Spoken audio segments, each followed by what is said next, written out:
Bienvenue sur la chaîne du cœur de lecteur. Les Trois Mousquetaires, chapitre 13, Monsieur Bonacieux. Il y avait dans tout cela, comme on a pu le remarquer, un personnage dont, malgré sa position précaire, on n'avait paru s'inquiéter que fort médiocrement. Ce personnage était Monsieur Bonacieux, respectable martyr des intrigues politiques et amoureuses qui s'enchevêtraient si bien les unes aux autres dans cette époque à la fois si chevaleresque et si galante. Heureusement, le lecteur se le rappelle, ou ne le se rappelle pas, heureusement que nous avons promis de ne pas le perdre de vue. Les estafiers qui l'avaient arrêté le conduisirent droit à la Bastille, où on le fit passer tout tremblant devant un peloton de soldats qui chargeaient leurs mousquets. De là, introduit dans une galerie demi-souterraine, il fut, de la part de ceux qui l'avaient amené, l'objet des plus grossières injures et des plus farouches traitements. Les sbires voyaient qu'ils n'avaient pas affaire à un gentilhomme, et ils le traitaient en véritable croquant. Au bout d'une demi-heure à peu près, un greffier vint mettre fin à ses tortures, mais non pas à ses inquiétudes, en donnant l'ordre de conduire M. Bonacieux dans la chambre des interrogatoires. Ordinairement, on interrogeait les prisonniers chez eux, mais avec M. Bonacieux, on n'y faisait pas tant de façon. Deux gardes s'emparèrent du mercier, lui firent traverser une cour, le firent entrer dans un corridor où il y avait 3 sentinelles, ouvrirent une porte et le poussèrent dans une chambre basse où il n'y avait pour tout meuble qu'une table, une chaise et un commissaire. Le commissaire était assis sur la chaise et occupé à écrire sur la table. Les deux gardes conduisirent le prisonnier devant la table et, sur un signe du commissaire, s'éloignèrent hors de la portée de la voix. Le commissaire, qui jusque-là avait tenu sa tête baissée sur ses papiers, la releva pour voir à qui il avait affaire. Ce commissaire était un homme à la mine rébarbative, au nez pointu, aux pommettes jaunes et saillantes, aux yeux petits mais investigateurs et vifs, à la physionomie tenant à la fois de la fouine et du renard.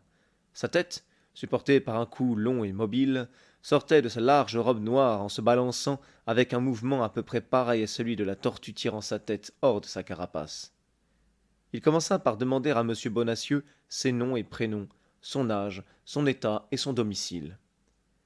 L'accusé répondit qu'il s'appelait Jacques-Michel Bonacieux, qu'il était âgé de 51 ans, mercier retiré et qu'il demeurait rue des Fossoyeurs, numéro 11.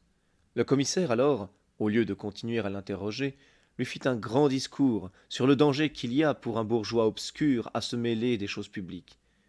Il compliqua cet exorde d'une exposition dans laquelle il raconta la puissance et les actes de monsieur le cardinal, ce ministre incomparable, ce vainqueur des ministres passés, cet exemple des ministres à venir, actes et puissance que nul ne contrecarrerait impunément.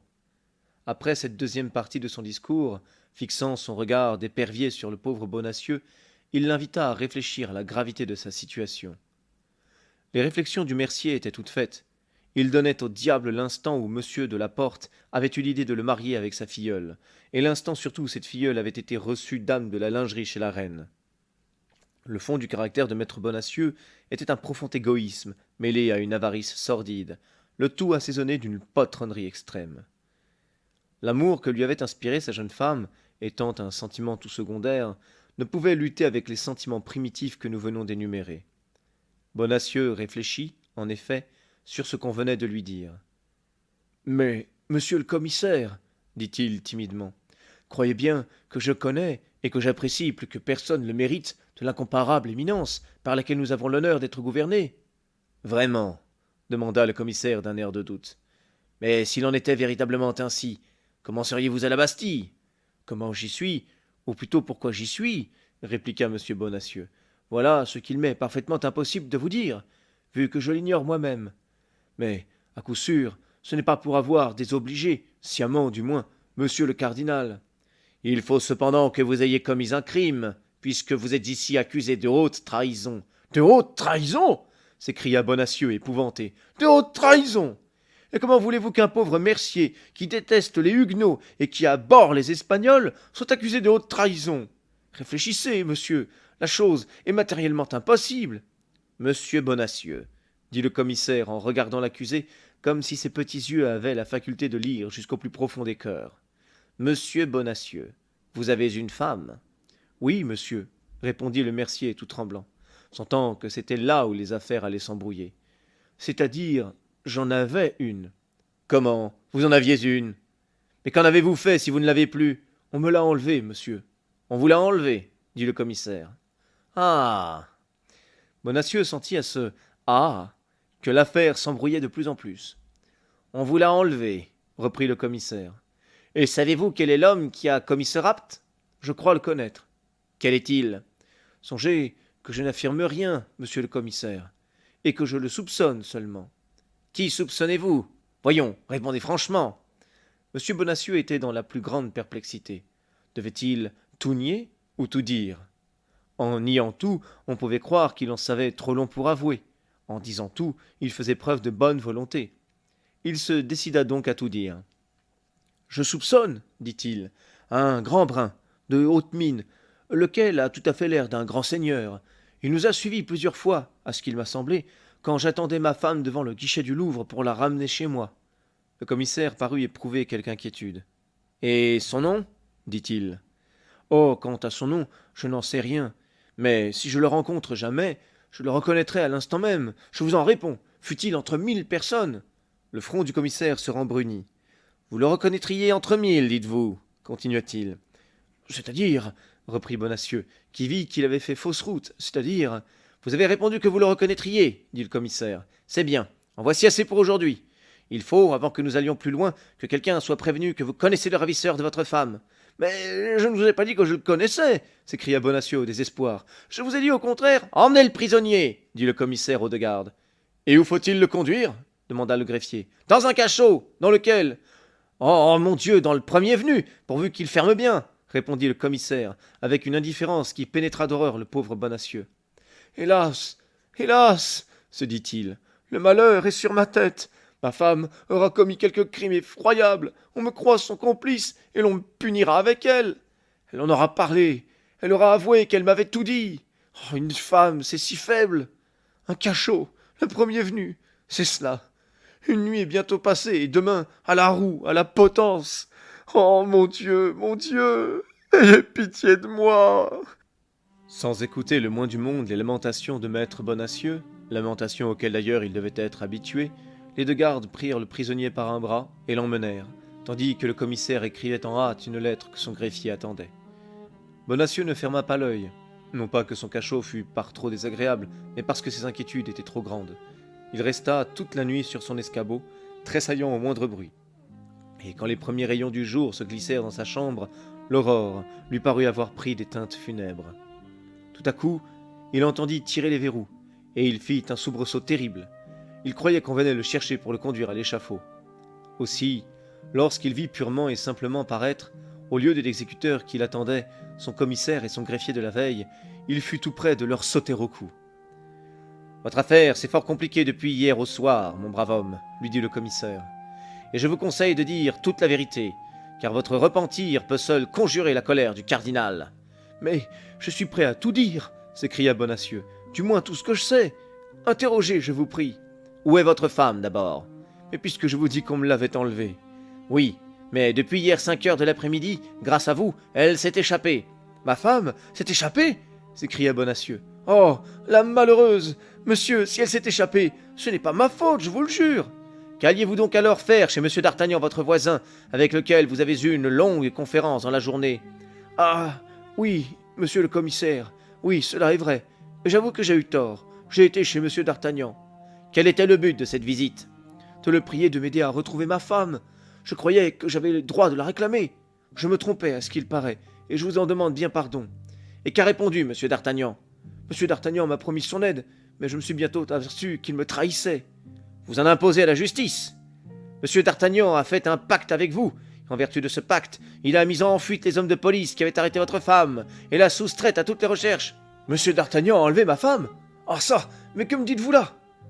Heureusement, monsieur d'Artagnan est entre nos mains, et vous allez lui être confronté. Ah, ma foi, je ne demande pas mieux, s'écria Bonacieux. Je ne serais pas fâché de voir une figure de connaissance. Faites entrer monsieur d'Artagnan, dit le commissaire aux deux gardes. Les deux gardes firent entrer Athos. Monsieur d'Artagnan, dit le commissaire en s'adressant à Athos, déclarez ce qui s'est passé entre vous et monsieur.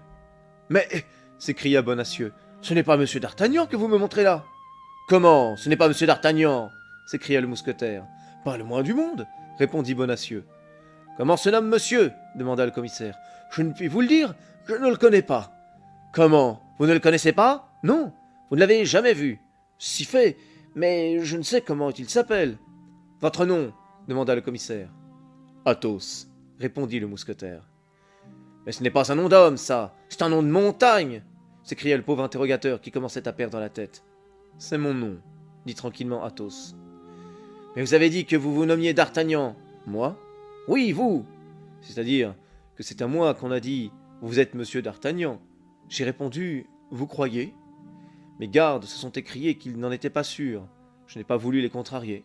D'ailleurs, je pouvais me tromper. « Monsieur, vous insultez à la majesté de la justice !»« Aucunement, fit tranquillement Athos. Vous êtes monsieur d'Artagnan.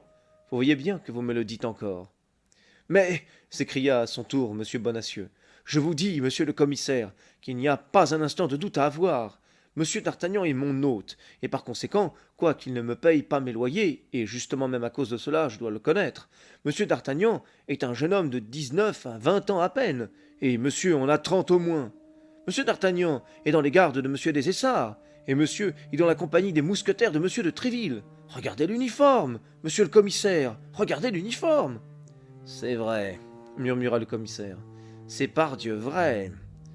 En ce moment, la porte s'ouvrit vivement, et un messager, introduit par un des guichetiers de la Bastille, remit une lettre au commissaire. « Oh, la malheureuse !» s'écria le commissaire. « Comment?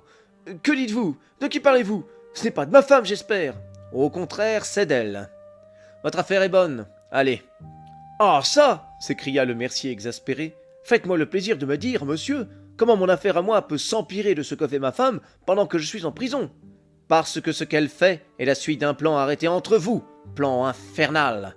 Je vous jure, monsieur le commissaire, que vous êtes dans la plus profonde erreur, que je ne sais rien au monde de ce que devait faire ma femme, que je suis entièrement étranger à ce qu'elle a fait, et que si elle a fait des sottises, je la renie, je la dément, je la maudis. »« Ah, ça, dit Athos au mousquetaire, si vous n'avez plus besoin de moi ici, renvoyez-moi quelque part. Il est très ennuyeux, votre monsieur Bonacieux. »« Reconduisez les prisonniers dans leur cachot, dit le commissaire en désignant d'un même geste Athos et Bonacieux, et qu'ils soient gardés plus sévèrement que jamais. Cependant, dit Athos avec son calme habituel, si c'est à monsieur d'Artagnan que vous avez affaire, je ne vois pas trop en quoi je puis le remplacer.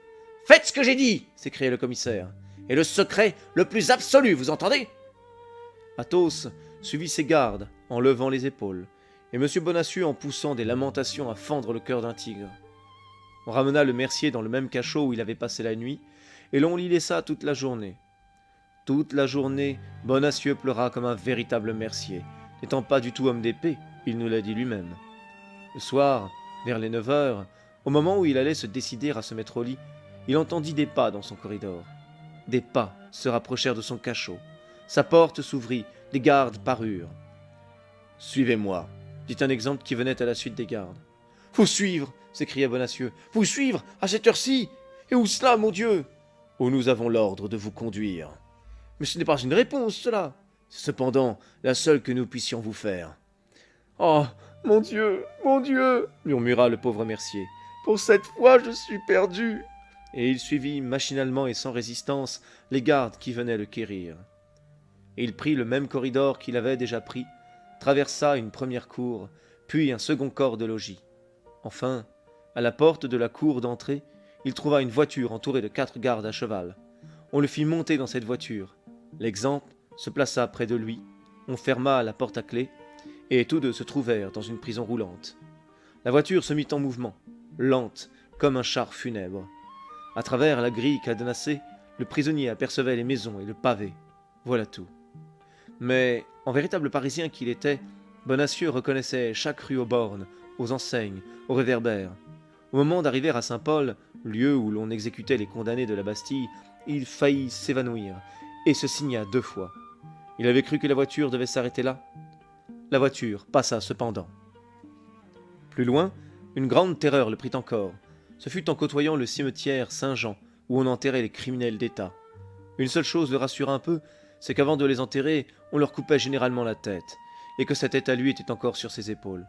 Mais lorsqu'il vit que la voiture prenait la route de la Grève, qu'il aperçut les toits aigus de l'hôtel de ville, que la voiture s'engagea sous l'arcade, il crut que tout était fini pour lui, voulut se confesser à l'exempt, et, sur son refus, poussa des cris si pitoyables que l'exemple annonça que s'il continuait à l'assourdir ainsi, il lui mettrait un bâillon.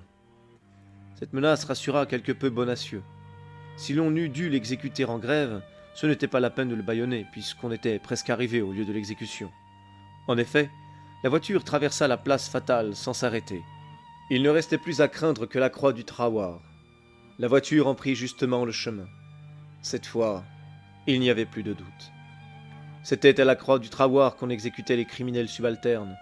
Bonacieux s'était flatté en se croyant digne de Saint-Paul ou de la place de Grève. C'était à la croix du Trahoir qu'allait finir son voyage et sa destinée. Il ne pouvait voir encore cette malheureuse croix, mais il la sentait en quelque sorte venir au-devant de lui. Lorsqu'il n'en fut plus qu'à une vingtaine de pas, il entendit une rumeur et la voiture s'arrêta. C'était plus que n'en pouvait supporter le pauvre Bonacieux, déjà écrasé par les émotions successives qu'il avait éprouvées. Il poussa un faible gémissement qu'on eût pu prendre pour le dernier soupir d'un moribond, et il s'évanouit. Fin du chapitre 13. Mais pas de monsieur Bonacieux, du moins nous l'espérons. Comme vous n'aurez pas manqué de le remarquer, j'ai essayé de rajouter une petite musique de fond. J'ai eu beaucoup de difficultés, mais je me suis amusé à le faire et j'espère que vous l'aurez apprécié aussi. Si vous êtes arrivé jusqu'ici, n'hésitez pas à mettre un j'aime, ça m'encourage vraiment à continuer. Abonnez-vous à la chaîne pour ne pas manquer les prochaines publications et à demain pour le chapitre 14.